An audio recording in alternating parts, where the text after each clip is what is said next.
28 जानेवारीला अजित पवारांचा विमान अपघात झाला. त्यानंतर राजकीय हालचाली सुरू झाल्या, चौकशी सुरू झाली. आणखी एक गोष्ट सुरू झाली ती म्हणजे शंका घेणे.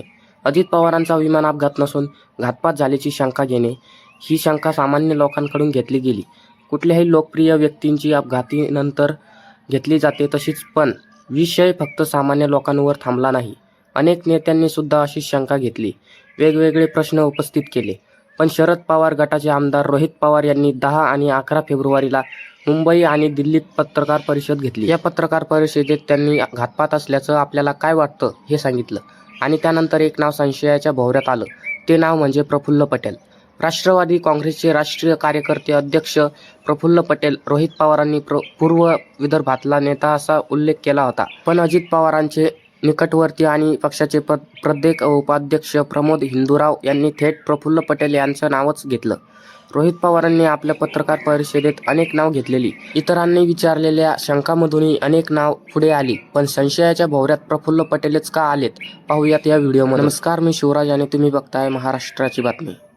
प्रफुल्ल पटेल संशयाच्या भोवऱ्यात यायला सुरुवात झाली ती रोहित पवार यांच्या पत्रकार परिषदेनंतर. मुंबईत झालेल्या पत्रकार परिषदेमध्ये बोलताना रोहित पवार यांनी अपघाताच्या आदल्या दिवशी दादांना पूर्व विदर्भातल्या एका नेत्याचा फोन आला होता.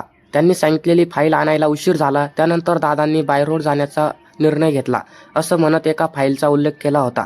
रोहित पवार नेमकं काय म्हणाले होते तर पूर्व विदर्भातले कुठले तरी नेते आहेत, मोबाईल चेक करा दादांचे, नाहीतर लँडलाईनवर कोणाचा फोन होता, काय होतं मला माहीत नाही, पण मला जे कळालं आहे ती सही करावीच लागते. फार महत्त्वाची फाईल आहे. आणि मग ती फाईल कुठे आहे हे जेव्हा बघितलं गेलं ती फाईल घरी नव्हती, ती फाईल मंत्रालयातल्या कार्यालयात होती. दादा कुठलीच फाईल मोकळी ठेवत नाहीत, पण मग अचानक ती फाईल तिथे होती. मग बोलवण्यात वेळ गेला. वेळ गेल्यानंतर ती फाईल आली, पण एका मोठ्या नेत्या आपल्या पक्षात बोलत असेल तर सही करावीच लागेल. मग दादाने ती सही केली. फाईल येईपर्यंत, सही करेपर्यंत त्यांच्यावर दुर्दैवाने वेळ गेला. रोहित पवारांनी हे विधान केले होते. अजित पवार उठल्यानंतर गाडीने न जाता विमानाने का गेले हे सांगताना यावेळी त्यांनी संध्याकाळी 7 वाजता विमान बुक करण्यात आलेला मेसेज सुद्धा दाखवला. पूर्व विदर्भातले नेते, पक्षातले मोठे नेते असा उल्लेख केल्याने साहजिकच प्रफुल्ल पटेल यांच्या नावाची चर्चा झाली आणि फाईलवर सही करावीच लागेल असा कार्तिक आग्रह आणि त्यामुळे झालेला उशीर यामुळे प्रफुल्ल पटेल संशयाच्या भोवऱ्यात आले. पण रोहित पवारांनी प्रफुल्ल पटेलांचं थेट नाव घेतलं नव्हतं. प्रमोद हिंदूराव यांनी अजित पवारांच्या स्मरणार्थ आयोजित केलेल्या शोकसभेत बोलवत असताना प्रमोद हिंदूराव म्हणाले, ज्या दिवशी अजितदादांना जायचं होतं त्याच्या आदल्या दिवशीच आपण बाय रोड जायचं अशी त्यांची तयारी झाली होती. सर्व बॅगा गाडीमध्ये टाकल्या आणि प्रफुल्ल पटेल साहेब आणि आणखी कोणाची तरी त्यांचा फोन आला की माझं काहीतरी काम आहे, मंत्रालयातली ती फाईल क्लिअर करायची, म्हणून त्यांनी सेक्रेटरीला फोन केला आणि ते कागदपत्र घेऊन ये, कारण पुन्हा मी आठवडाभर नाही, इलेक्शन जाणार आहे असं सांगितलं. फाईल आणायला रात्रीचे 7:30 वाजले होते. मग त्यांनी ड्रायव्हरला गाडीतून बॅगा काढायला आणि आपण फ्लाईटने जाऊ, फ्लाईट बुक करू असं सांगितलं. दुर्दैवाने त्यांचं फ्लाईटमधून जाताना अजितदादांसह 5 जणांचा मृत्यू झाला. हिंदूराव यांनी बोलताना प्रफुल्ल पटेल यांचं नाव घेतलं. साहजिकच ज्या पूर्व विदर्भातल्या नेत्यांना संदर्भ रोहित पवार देत होते ते प्रफुल्ल पटेल असल्याचा शंका आणखी गडद झाला. त्यात अजित पवारांचे निधन झालं. त्या दिवशीच रात्री माध्यमांशी बोलताना प्रफुल्ल पटेल म्हणाले, काल रात्री 8:30च्या सुमारास अजितदादांचा मला फोन आला होता.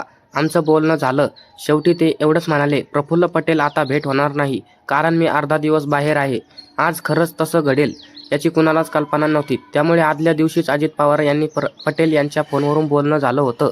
आता त्याआधी हे बोलणं झालं होतं का हा प्रश्न आहे. पण अजित पवार गाडीने जाणार हे ठरलेलं असताना फाईलचा विषय, फाईल यायला झालेला उशीर आणि त्यानंतर विमानाने जाताना झालेला अपघात, या आरोपांमधून संशयाच्या भोवऱ्यात प्रफुल्ल पटेल आलेले दिसताय.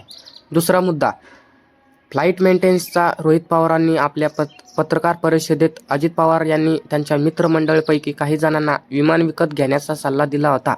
तुम्ही विमान विकत घेतलं की मी ते वापरीन असं दादा म्हणाले होते. यावरून त्यांनी अजित पवार विमान प्रवासाबद्दल संशय होते का असा मुद्दा उपस्थित केलाच, पण सोबतच त्यांनी विमानाच्या मेंटेनन्सचा बद्दल सुद्धा शंका घेतली.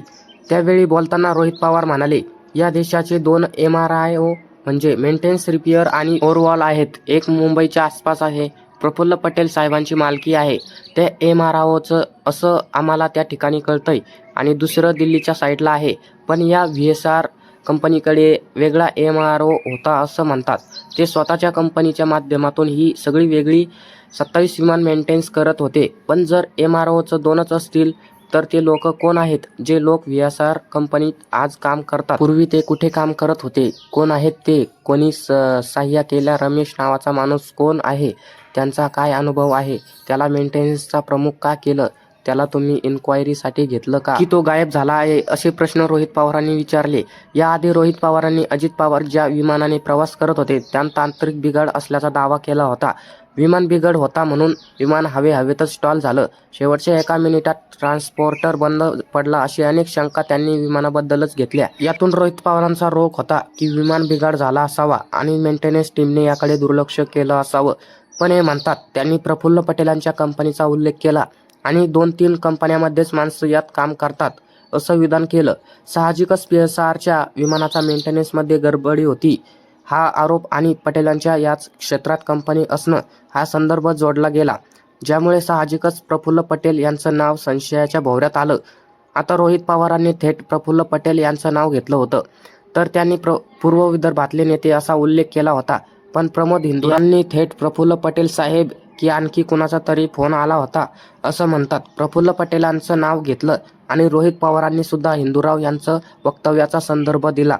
रोहित पवारांनी आरोप करताना VSR विमान कंपनी, रो handler company, pilot Sumit Kapoor यांच्याबद्दल आम्हाला शंका आहे असं सांगितलं होतं. त्यांनी प्रफुल्ल पटेलांकडे संशयाचं बोट दाखवलं असलं तरी थेट त्यांचं नाव घेतलं नव्हतं. मग तरीही पटेल संशयाच्या भोवऱ्यात फक्त जोडलं गेलेले संदर्भ निघायला उशीर होणं, विमान मेंटेनन्स कंपनीची मालकी असणं यामुळे आले का तर नाही. आणखी एक मुद्दा चर्चेत आला राजकीय लाभाचा. अजित पवारांच्या अपघातानंतर अंजली दामनिया यांनी एक पत्रकार परिषद घेतली होती ज्यामध्ये त्यांनी सुनेत्रा पवारांची घाईने शपथविधी झाला असं म्हणत एक वक्तव्य केलं होतं.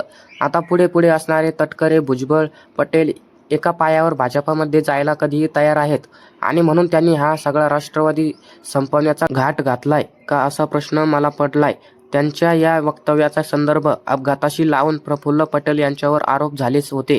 तेव्हाही प्रफुल्ल पटेल यांना होणार राजकीय लाभ चर्चेत आला होता. पटेल यांच्याकडे राष्ट्रवादी काँग्रेससह राष्ट्रीय कार्यकारी अध्यक्षपद म्हणजेच दुसऱ्या क्रमांकाचं पद आहे. त्यामुळे पक्षांची सगळी सूत्र त्यांच्याकडे येतात. जरी सुनेत्रा पवारांचा पक्षांचा अध्यक्षपद मिळालं तरी राजकीय अनुभव आणि पक्षातला कनेक्ट यामुळे होतात. येणारी सगळी सूत्र याचा फायदा प्रफुल्ल पटेल यांनाच आहे. त्यांनाही पटेल यांच्या दिल्लीतली इंडियन नेतृत्वाशी अर्थात मोदी शहांशी थेट संवाद आहे. त्यामुळे पक्षांची सगळी ताकद पटेल यांच्या हातात एकवट होऊ शकते. अजित पवारांच्या अपघाताची निधन होण्यापूर्वी दोन्ही राष्ट्रवादी एकत्र येण्यासंदर्भात चर्चा सुरू होत्या. पण अजित पवारांच्या निधनानंतर या चर्चा थांबल्या. अर्थात शरद पवार गटाच्या नेत्यांकडून यासाठी जोर लावला जात असला तरी अजित पवार गटाच्या ज्येष्ठ नेत्यांनी विलिनीकरणाच्या विरोधातला स्वरूप पकडला. प्रफुल्ल पटेल 11 जानेवारीलाच मुंबईत झालेल्या एका कार्यक्रमात म्हणाले होते, मी यापूर्वी सांगितलं आहे की शक्य नाही तरीही तुम्ही हा प्रश्न पुन्हा विचारत आहात.